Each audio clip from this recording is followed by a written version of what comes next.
Our final film tonight retraces the last 5 days of a young Cardiff woman, Lynette White. Lynette was 20. She lived with and helped to support a boyfriend and was hoping to settle down with him and have children. Instead, on Valentine's Day, Lynette was murdered. This is Cardiff's Docklands, Tiger Bay. Good morning all and welcome to Wednesday Street Life. Border Day Chigid, Frank Hennessy Summer. I'm with you until 12:30. And we're on a bit of a crusade today. Welcome back to Meet for Lunch and to our phone-in on women at work and the extent of Red Dragon News, this is Martin Shankelman. Lynette was a practical girl striving to make a living for herself after a troubled childhood. At the age of 18, she turned to prostitution.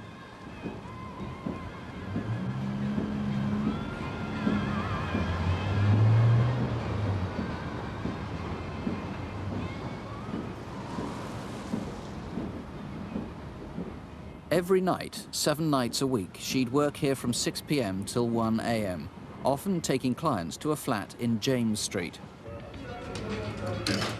When she stopped work early in the morning, she went regularly to meet friends at a nearby club. You always steal my cigarettes. Oh, come on, no, there's plenty. I've only got Come on, there's 7 plenty left. behind the bar. No, This is the last one. Well, I only knew Lynette from the club, but more of a friend than a taxi driver, you know, as the time went on, like. She used to talk a lot and dream a lot and, you know, like any other young girl, like, you know. But herself, she was a cracking girl, and I used to think a lot of her, like, you know. Hey, Jack, how's your back? Hey, Jack. Look at the state of you. Right on you. On Tuesday afternoon, Lynette left her flat in Grangetown, and for 5 days, she disappeared. She was seen around the city, but she avoided her closest friends.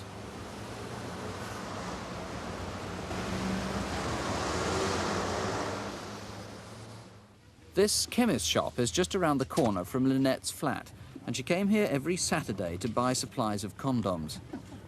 Lynette walked in as usual on Saturday the 13th, her 5th day away from home.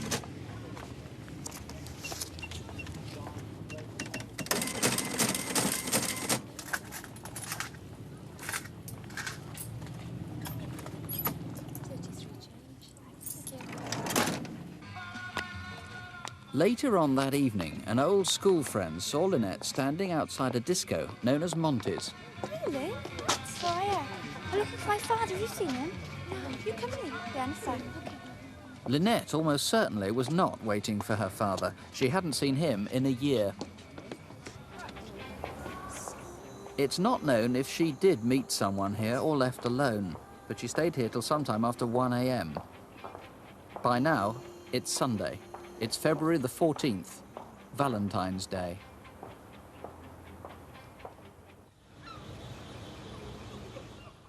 That afternoon, a woman walking down James Street noticed a man who was standing in a doorway. He appeared to have blood on his hands. This is next door to where Lynette took clients. The witness walked past the Maritime Museum and stood looking out to sea when she felt someone sit down beside her. It was the man from James Street. At 8:45 that Sunday evening, Lynette's best friend went round to check the James Street flat. She was worried by Lynette's disappearance. When she saw a door locked shut that was normally open, she called the police. Charlie Quebec 07, I need a console very urgently, over. Yes, from Charlie Quebec 07, I'm at number 7 James Street. I've just broken in and found the dead body of a woman inside, and it appears to be a suspicious death. Charlie Quebec 07, Roger, that's Milton Wilco 07, come to 1M. Could you inform the inspector and the CID to attend, and also get the police surgeon out, over? John Williams calling it a suspicious death turned out to be the understatement of the year. It was the most appalling attack on her. She had been stabbed, I think, was it over 50 times and had her throat cut. Terrible Indeed, attack. that is so. It was a very cruel, vicious and violent murder after what is a young girl. Now, the man seen virtually outside the flat that she used to take clients to must be the prime suspect, a man who was mumbling, incoherent. I gather he was crying at times too, blood on his hands. That is right. He certainly is a person who we must speak to at this time. Would other people have seen him, and if so, how would they have noticed him? We've compiled a Crimewatch video fit. What are the distinctive features? He is very distinctive. He's got dark brown, greasy hair with lightning towards the front of it. He's about 35 to 40 years of age and between 5'8" and 6 foot tall. And we must remember that this man was bleeding himself. He's cut himself. He's also got blood on him from the deceased. He's upset. He's crying, and he's in a bit of a state. And presumably might have sought medical attention himself. Well, if he'd cut indeed, himself. that is so. Why had she left her flat for 5 days, do you know? Well, Where was she? she's had a bit of a tiff with her boyfriend, and I think she's had problems with going to court to give evidence. She is a local girl. She would have stayed somewhere in the area. There is no doubt that someone out there knows where she stayed, and we would like those persons to come forward and speak to us. To eliminate them, obviously. That is so, yes. Everybody seems to speak terribly highly of this girl. She was tremendously liked and admired, and I gather even a large number of her clients have come forward who went to her as she was a prostitute. Yes, of course she was, but she was a popular girl. She was a quiet girl. She was well liked. But there are other clients in the city and outside the city who ought to come forward and tell us when they've been with her so that we can eliminate them from the inquiry. Well, Lynette's family and close friends have put up a reward of £1,000. Here's the number: 018118055. That's 018118055. Or you can call the incident room in Cardiff. That's on 0222 398 381. 0222, the code for Cardiff, 398 381. 4 years ago, a young prostitute was savagely murdered inside this house. After the longest murder trial in British history, 3 men were sentenced to life imprisonment. But growing controversy surrounds the case, fueled by persistent allegations that the police investigation may have been flawed. On February the 15th, 1988, someone walked through the door of this house to keep an appointment upstairs. Then climbed to the first floor flat, which was being used as a brothel. Inside the darkened bedroom, Lynette White, a young prostitute, was waiting. There were screams and then silence. Lynette White's fully clothed body was found 20 hours later. She had been dragged to the floor between the bare bed and the window. There was an unused condom and money on her bed. An arc of bloodstains had sprayed against the wall and bed. An unidentified palm print was found on the wallpaper.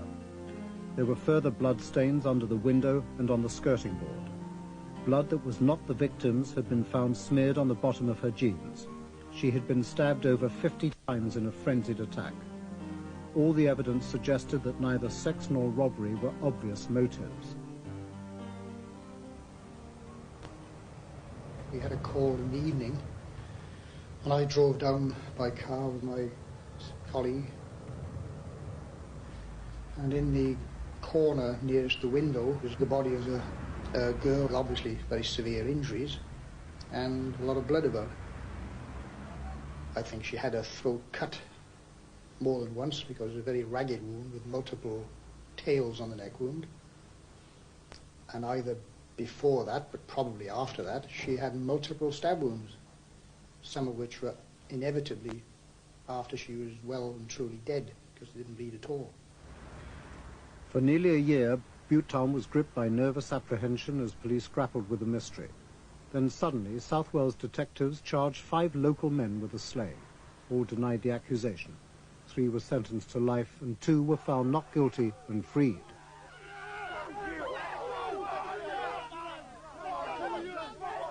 But the release of Ronald Actie after 2 years on remand was only the beginning of a new chapter in the story. Person by person killed Lynette White and out on the street. Still walking the street. They walk in the street. They are innocent men in there. Innocent men. It was like being born again, you know. They've given me my freedom back. You know, I've been in there for 2 years. It was like living in hell for 2 years. 2 years, like the end of the world, you know. Everything is on top of you, everything against you. And then, I mean, to just suddenly be released like that, it Oh, it was just something else. It was special, you know, a very special day. Happiest day of my life. When his cousin John Actie emerged from court to a similar emotional welcome, the questions which had plagued the whole investigation began to be asked with greater urgency. Since the Actie cousins were found not guilty, controversy has grown around the case. This was a murder in which the police were unable to produce a credible motive. There was no forensic evidence against the accused. The prosecution had to rely on witnesses who were admitted liars and a confession obtained by debatable methods. Next month there'll be an appeal asking, in essence, whether the convictions of all three men are really safe. But the case has wider implications still. After a series of convictions depending on uncorroborated confessions were revealed as notorious miscarriages of justice, the law was changed to strengthen the rights of suspects under police interrogation. The new rules, known as PACE, were enforced during the South Wales police investigation. But a closer look at the evidence suggests the PACE safeguards may have failed in this case. South Wales CID have declined to assist in the making of this film. There is a long history of racial harmony here. Many locals have gone to the suburbs, others stubbornly resist change. The sons of Caribbean cooks and Somali stokers live in a butte town that still retains its spirit, but little of the wealth of its earlier mercantile greatness. There is some crime here, but the apparently motiveless murder of a young prostitute shocked the neighborhood.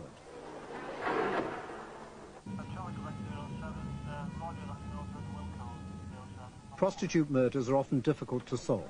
There are too many casual contacts, too much furtive behavior. But in Cardiff, detectives led by a CID chief with an unbroken record of solving murders had an early lead. Witnesses had seen an obvious suspect right outside the murder house within hours of the killing. We got out of the car and we saw this strange-looking man just here. And he was obviously in a state, he was distressed, he was catching himself and appeared to be trying to hide his hand inside his coat. And his hand had blood on it, it was evidently injured. This actor played the mysterious white suspect 3 months later when BBC's Crimewatch featured the murder. The man with blood on his hands was seen by several witnesses outside the dead girl's flat. As far as the police inquiry was concerned, there was then little doubt that he was their man. The man seen virtually outside the flat that she used to take clients to must be the prime suspect. The man was mumbling, incoherent, I gather he was crying at times too, blood on his hands. That is right. He certainly is a person who we must speak to at this time. He's about 35 to 40 years of age and between 5'8" and 6 foot tall. And we must remember that this man was bleeding himself, he's cut himself, he's also got blood on him from the deceased. With the months passed, the white suspect was never found and the inquiry began to drag into investigative deadlock. There was no lack of cooperation, but no one in Butte Town seemed to know anything. Neither the traditional community nor the new arrivals, lured by smart new waterfront homes, wanted to inhabit a Butte Town over which hung the odium of an unsolved prostitute murder. Then quite suddenly, Cardiff police got a sensational break. In November, 3 key witnesses all came forward at the same time, told police that they'd lied in their original statements, and the 2 women confessed some involvement in the killing. They were a prostitute and close friend of the murdered girl, Leanne Vilday, Angela Pasila, another prostitute and former flatmate of Vilday's, and Mark Gromick, a petty criminal who lived in the flat above the dead woman. They named not the white suspect, but 5 black men. Ronald Actie, one of the well-known local faces in Butte Town. His cousin John Actie, also well-known and a man with previous criminal convictions. Tony Paris, another local man with only a shoplifting conviction behind him. Yusuf Abdullahi, Cardiff-born, a petty criminal. And Stephen Miller, a Londoner who was Lynette White's boyfriend. Of the 3 witnesses, the most important was Leanne Vilday, who now lives in hiding in Swansea. Vilday was a typical Butte Town prostitute, young, bisexual and feckless. Her face still bears the marks of a dispute with her lesbian lover.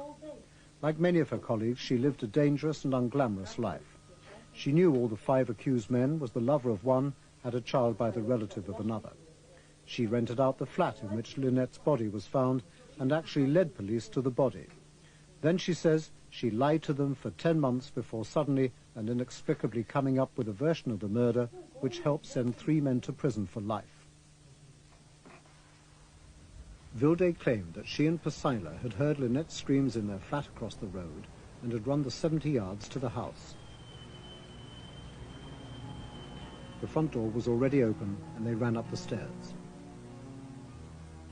They passed John Actie at the top of the landing and went into the murder room where they saw Lynette White lying on the floor between the bed and the window. In the room, the 2 prostitutes saw Ronald Actie by the door and Abdullahi standing a few feet further inside the room by the bed. Miller and Paris were standing by Lynette White. Paris was stabbing her in the chest. John Actie then came into the room and someone passed a knife to him with which he threatened Vilde, ordering her to cut Lynette White's wrists so that she would become involved in the murder, forcing her to keep quiet. Pasila was also ordered to mutilate Lynette. At one moment, a Paul Atkins, who was visiting his friend Gromick upstairs, came into the murder room too, saw what was happening and left. So at various stages during this version of the crime, there were between 4 to 8 people in the small murder room. Vilde even implicated one completely innocent man, but later admitted that this was a lie made up only because she hated. She's a terrible liar. I mean, she's a prostitute. I mean, so they lie. They live a lie. They live a life of lies, you know. So it's nothing to stand up in court and lie. Leanne Vilde's lover, Deborah Paul, another member of the gay community, was living with her at the time of the murder. They continued living together for 3 months afterwards. She recalls how Vilde complained about being constantly visited by murder squad detectives. She just said, oh, some of the officers are really bugging me, like everywhere I go, they're there. You know, it was just sort of like, in a way, following her. Do you think she had anything to do with the murder of Lynette White? My personal opinion thinks she don't. I've never seen her mad. I've never seen her have a fight. If she have had any arguments with any other prostitutes or punters or whatever, they've either just given her a little slap like and just left it. But I don't think she can't even punch a wet echo. She's not incapable of doing anything like that, I don't think. In an environment like Butte Town, all prostitutes are vulnerable to pressure from authority. Few can walk the beat long without reaching an accommodation with the police. Knowledge is power, and the court heard that Vilde had been a paid police informer. They used to say to me, well, how come she hasn't got picked up? And I say, well, I don't know, maybe she's an informer. Maybe just picking up just to go around the corner and tell them whatever and let out.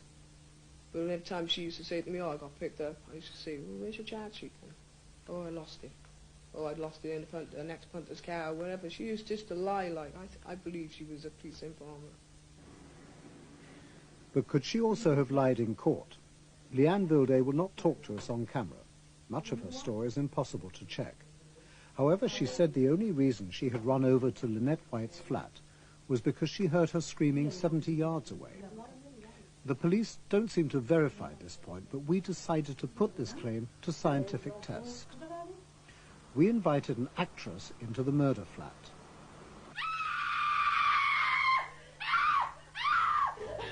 Independent acoustic consultants recorded her scream on tape and then arranged to play back through high-fidelity speakers, pointing from the murder room towards Vilde's flat.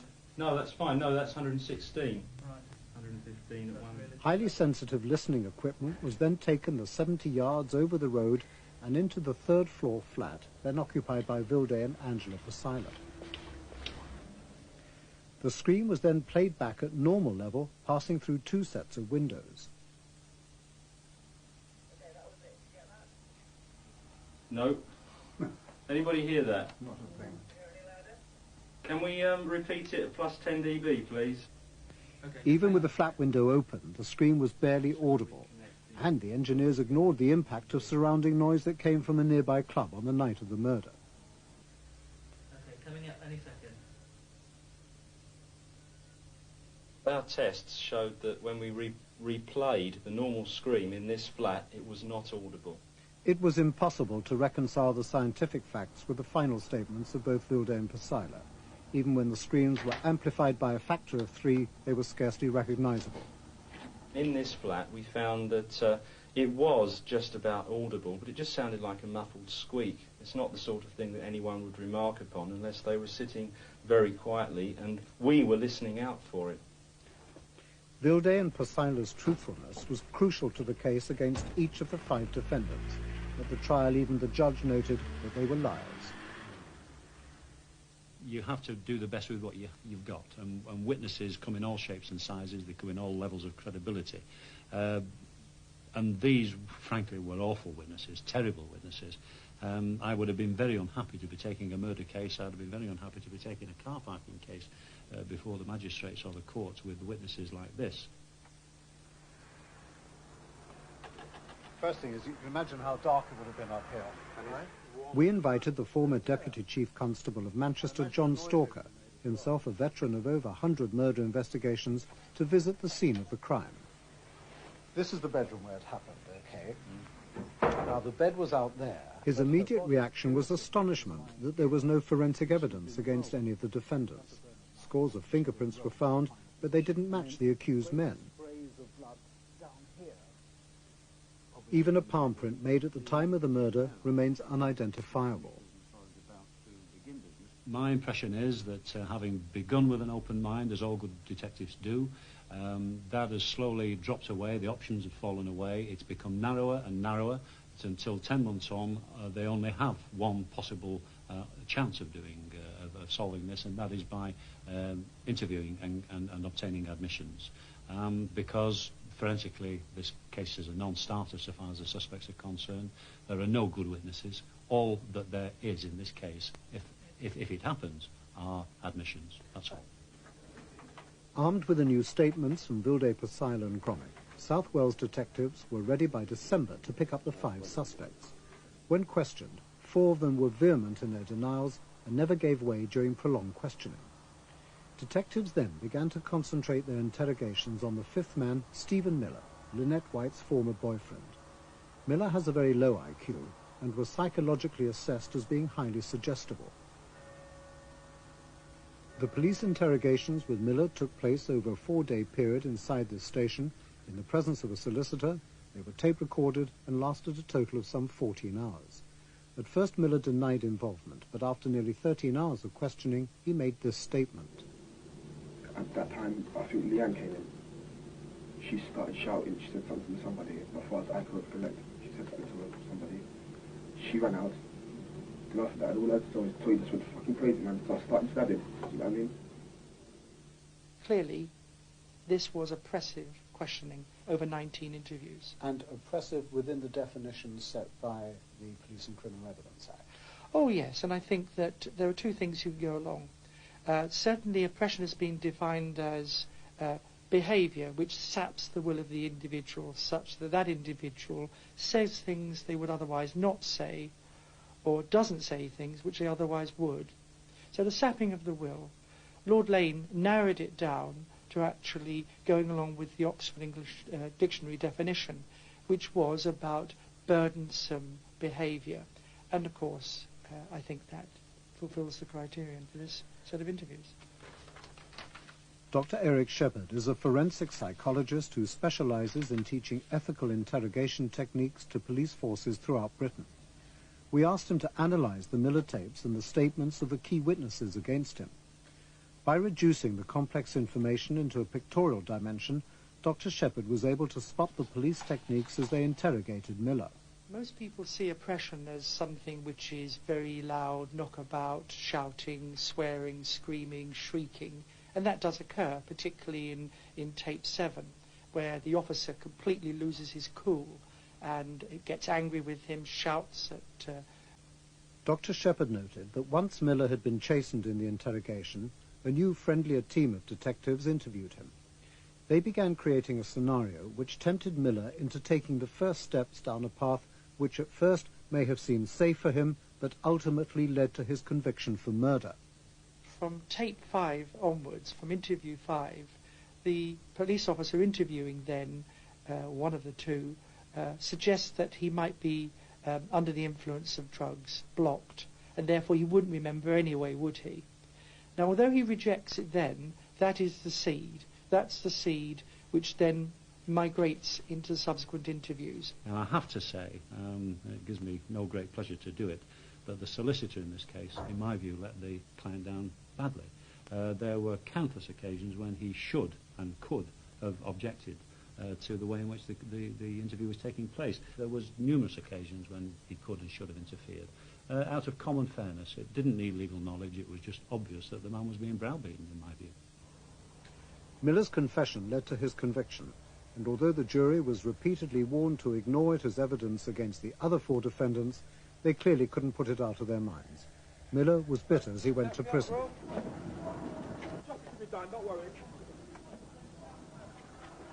Yusuf Abdullahi also received a life sentence, as did Tony Paris. If the Miller confession is unsafe, how would that leave the case against Yusuf Abdullahi? Abdullahi's defense was based on an alibi. He said he spent the entire night of the murder working 8 miles from Cardiff on a ship in Barry Docks. The murder was committed at 1:45 a.m. Abdullahi's alibi rested on a colleague who worked with him and says he saw him on board only 15 minutes before he was supposed to be in the murder flat in Cardiff. I saw him between 11 to 11:30 on the Saturday evening. I worked with him during the evening at certain intervals. I left the ship at 1:30 a.m., which is the last time I saw him, and I left with a person called Ron Williams, who drove me home. And what time did you get home? About 2 o'clock. Is there any doubt in your mind at all that A, you saw Abdullahi on the ship, on the Coral Sea at 1:30 in the morning, and B, that it was Saturday? There's no doubt at all. Lawrence Mann checked his facts before giving evidence. Coincidentally, the chief alibi rebuttal witness was his friend Ronald Williams, whose evidence was believed by the jury. Both men worked several nights on the boat, and there was genuine confusion. But Ronald Williams stuck strongly to his story in court, claiming he'd seen Abdullahi in a pub in Cardiff shortly before the murder. But Mann recalled that it had rained heavily on the night, and he was right. Williams still insists he saw Abdullahi in a pub, but now admits it could easily have been another night, and this is not the only mistake he made. On December the 11th, you admitted making a mistake, and now, instead of going home with Lawrence Mann after the Custom House, you went with Mann to the North Star, where you said you saw Abdullahi. That's correct. Right? And you said, I'm absolutely positive about speaking to Dullah, that's Abdullahi, in a North Star club between 1 a.m. and 1:30 a.m. on Sunday, the 14th of February. I am not mistaken. That's correct, yes. But you could be mistaken because you didn't go with Lawrence Mann, did you? That's correct, yes. You made a mistake on that. I did indeed, yes. And then, finally, on January the 12th, again, you told the police, I made a mistake, and it wasn't Lawrence Mann, I went with it was Peter Brook. That's correct, yes. Now, the point I want to make in all this, and thank you for being so honest about it, is that you made several genuine and I'm sure honest mistakes about where you were, who you were with, and where you went. That's correct. So you could be quite wrong in your final evidence. Yes, I could be, yes. I stand by everything I said except for the date. But I've always said the same thing in court on the 2 occasions, that I could be mistaken about the day. I could also be mistaken about the time. It's going to be roughly around that time, but the day is obviously of importance. What the day was, I can't be 100% sure of, but I can be sure on the fact that I did speak to Della in the club. Could have been a day earlier. It could have been a day earlier, could have been a day later. In actual fact, it could have been any time. But there was another man who worked on the ship that night who's also in a position to help Abdullahi. Bryn Samuels, the ship's labourer, was interviewed by detectives, yet his important statement was not disclosed to Abdullahi's defence solicitors until after the trial. Had the prosecution revealed that statement, the court would have learned that Samuels could alibi Abdullahi from about 3 a.m. onwards. This means there was only 90 minutes for Abdullahi without a car to travel 8 miles in the rain, commit a murder, and travel 8 miles back. And the next time I seen him, it'd be about 3, I'm only guessing, mind, 3 in the morning. Of course, with him then till about the time we come home, till 6:30, 7 o'clock in the morning. When you saw him at about 3 o'clock, where was he? We was all in the galley having tea. Did you talk to him? Oh, yeah. Yeah. What did you talk about? Well, only small talk, football, beer, and all this, like, you know what I mean? Nothing of importance. Did he talk like a man or look like a man who got off the ship between 12 and 3, committed a gruesome murder and got back on again? No. He's cool as a breeze, you know. That's the first thing you notice, like, you know what I mean? I'd probably ask him and say, what's the trouble, like, what's the matter with you, like, your edge and all this and that, but he wasn't. He seemed quite normal to me.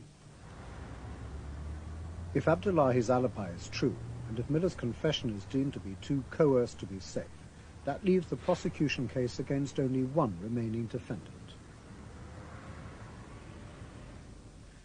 Tony Paris spent his months on remand before the trial in Cardiff prison. The only evidence against him before he came here were the statements of Vilde and Pasila. Remarkably, Tony Paris found himself on the same prison landing as a notorious supergrass, Ian Massey, who was serving 14 years for armed robbery. Massey later gave evidence that Paris had confessed the murder to him. He's an organizer. He was a manipulator, you know.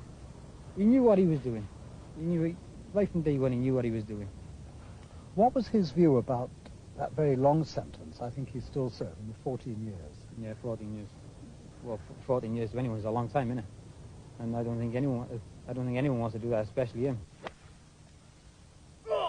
Tony Ward was also on the same prison wing with Paris and Massey. He's certain that Massey's evidence against Paris was an attempt to frame him. It was a fit-up, definitely. Like, I know Massey, I know him very well. I've done nearly 12 to 13 months with him.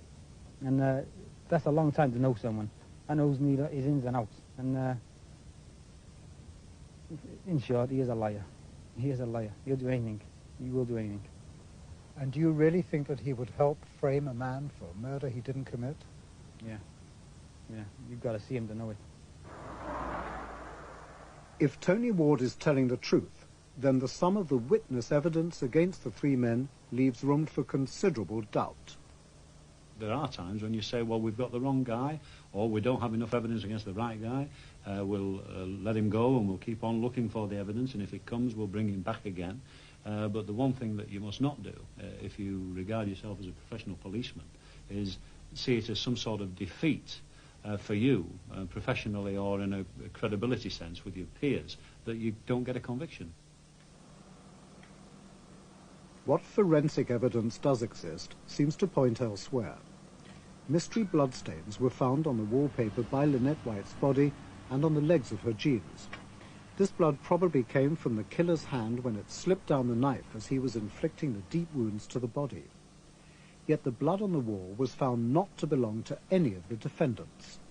The blood on the wall was tested by DNA profiling and showed that it did not come from anyone who it has been suggested was in the room at the time.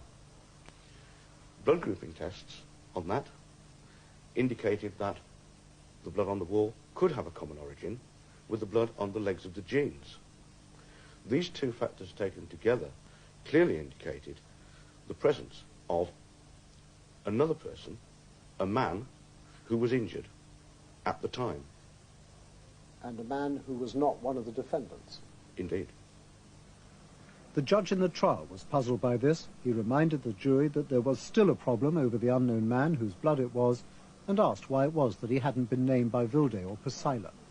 Now, dependent on which witness you believe, or which combination of witnesses you believe, anything between 5 and 9 people were in that room at any one time. Now, what the evidence did show is that none of those people were forensically connectable with that room. Not even Miller, who's alleged to have cut the girl's throat.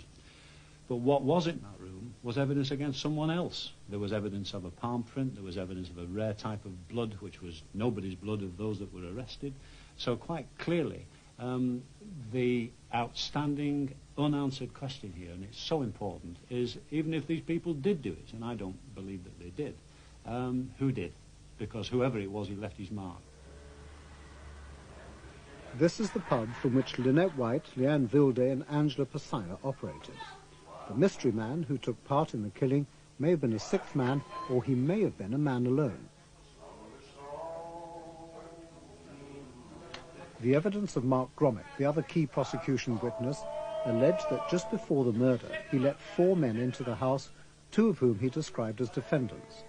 This evidence was vital in corroborating the theory that several men had killed Lynette.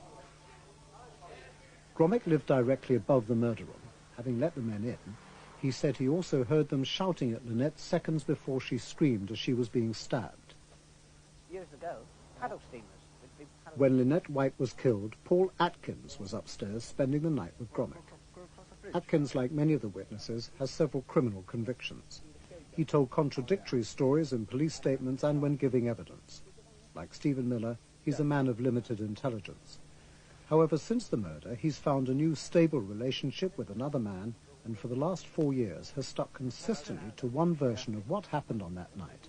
It wholly contradicts Grommick's account. Mark said in his statement that he said eventually that he heard people shouting downstairs, "Give me what I want, give me what I want, you fucking bitch." That kind of stuff, right, as I recall. Yeah. Did you hear that? No, I didn't hear that. You didn't hear any sound? No, I saw it as a scream, and I heard saying, "No, I'm not going to pay for it." That's all I heard. I'm not going to pay for it. I'm not paying for it, he said. That's all I heard. That's all I heard. One voice? Yeah, one voice. That's all I heard. Atkins has nothing to gain from lying now. What he seems to know, and what he believes he knows, confirm the growing suspicions that only one man called on Lynette White, that he was a client, and as the presence of the unused condom shows, she believed he was a client. Yeah, the old metal irons. Who do you think killed Lynette? Who do I think? Myself. I think myself that one of the punters picked up Lynette, used Leon's flat, 7 James Street, and killed her. That's what I think to myself. But I don't know who killed her. Those boats were inside now, right? They nothing to do with this case, I don't think. At the close of the trial, one defence barrister called this a topsy-turvy case, pointing out there was actually more evidence linking the 3 prosecution witnesses to the murder than there was linking the accused men to the murder. We may never know what really happened inside Lynette White's flat on the night of the murder, unless that is the so-called 6th man is found. 2 weeks ago, South Wales CID, with the full approval of the Crown Prosecution Service, suddenly reopened what everyone believed had been a closed case. They too have shown a renewed interest in the ubiquitous white suspect who was never identified. Meanwhile, a royal commission appointed after several recent miscarriages of justice is currently taking evidence from lawyers who wish to further strengthen the PACE regulations. They want to give individuals who find themselves innocently hurled into the eye of a stormy murder investigation further rights and safeguards. I'm not that bad. I'm not that bad. You know, I'm not a bad person. Do you understand what I'm saying? You know, so I mean, why they want me off the street the rest of my life, I don't know. I'd love to know why. You know, I'd like to know all those reasons. One day they'll come out. They'll come out. And everybody will know. Everybody. While the law may continue to seek out the truth of this case, there is no perfect system that separates the innocent from the guilty. What the Cardiff case may yet confirm is the oldest legal axiom of all, that it is more important to acquit the innocent than convict the guilty. Wounds in a Cardiff flat on Valentine's Day in 1988. 5 people were charged with her murder. 3, Stephen Miller, Yusuf Abdali and Tony Paris, were found guilty and sentenced to life. But 4 years later, the convictions were quashed as the Court of Appeal ruled there had been a gross miscarriage of justice. Back then, questions were asked about the original police investigation, but it wasn't until Jeffrey Gafoor was convicted of killing Lynette White 15 years after her death that an inquiry into police conduct was started. Today's charges come as a direct result of that inquiry. Spoken in court, he was matter-of-fact about the killing. He said Lynette White was the first prostitute he'd ever picked up. He had a change of mind, wanted his money back. She refused. He pulled a hunting knife. They scrabbled. He stabbed her several times and then left her for dead. It was a failure of justice which set a black mark against police in South Wales for over a decade. But now detectives have done something to atone for a terrible wrong which put 3 innocent men in prison by putting the real killer. The Director of Public Prosecutions has expressed extreme concern about the collapse of the trial of 8 former police officers on corruption charges. The judge at Swansea Crown Court declared the case unfair after it emerged documents had been destroyed. The 8 had been charged following the wrongful conviction of 3 men for the murder of the Cardiff prostitute Lynette White more than 2 decades ago. Our Home Affairs correspondent Simon Israel reports. These 8 former police officers constituted one of the biggest alleged police corruption trials ever staged in the UK. They were all part of an investigation in the 80s which led to 5 innocent men being charged with the murder of prostitute Lynette White. Today, the case against the officers collapsed amid claims that they too had been fitted up by a failure to disclose documents to the defence. After 6.5 years, this nightmare is over, and I can get back to some sort of family life now, and it has been a traumatic 6.5 years. The prosecution case was that 23 years ago, officers had bullied weak witnesses into agreeing fictional accounts to gain convictions. The Valentine's Day murder of prostitute Lynette White in 1988 became notorious. In 1990, 5 men went on trial. 3, Stephen Miller, Yusuf Abdullahi and Tony Paris, were convicted. But the Cardiff 3, as they became known, had their convictions quashed by the Court of Appeal in 1992. A decade later, one of Miss White's clients, Geoffrey Gafoor, confessed after DNA linked him to the murder. Following his conviction, an IPCC-led inquiry began to examine how the wrong men ended up in prison. It led to 3 witnesses being convicted of lying in their trial, and a dozen serving and former South Wales police officers being charged with conspiring to pervert the course of justice. One of the Cardiff 3, Stephen Miller, spent 3 weeks giving evidence against some of those officers who today walked free from court. He relived the police interrogations back in 1988. Stephen, you're telling me a pack of lies, and it's time now that we had the truth. I want to know the truth on this Lynette White murder. I don't know. Let's have the truth. Let's have it out. I don't know. No, come on, let's have the truth. I don't know. You've got to give us the truth, because the girl is dead. You think I don't know? You don't think I know? Don't you think I want to do that? that? The girl has got to rest in peace. Don't you think I want to do that? The girl must rest in peace. Don't you think I want to do that? She's not doing that now. Don't you think I want to do that? You don't want to do that now. I said, don't you think I want to do that? In peace. Well, tell us the truth. What do you mean tell the truth? I got nothing to tell you. Mr. Miller is said to be shocked by today's news of the officers' acquittals. His lawyer said the decision had ended any hope of justice. Stephen has been unable to put this behind him, and his life continues to be drastically affected by it. This is a very sad day for the criminal process and the rule of law. Tony Paris is another of the 3 who spent 4 needless years in prison. It's a lot of effort by a lot of people has gone into this case, and a lot of people will feel let down. I feel, well, I don't know what to feel, because I wasn't expecting this, but these things happens.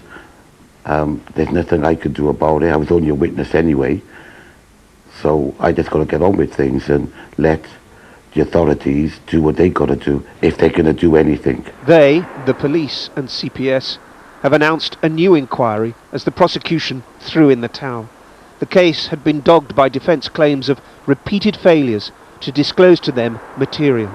The judge described this as a troubling picture, made worse by the discovery that police had destroyed a handful of undisclosed files. We call for an inquiry into the way in which this prosecution began, an inquiry into the way it ended. This was deemed an unfair trial. Millions had been spent on the case. The Director of Public Prosecutions says he's extremely concerned about how it all ended.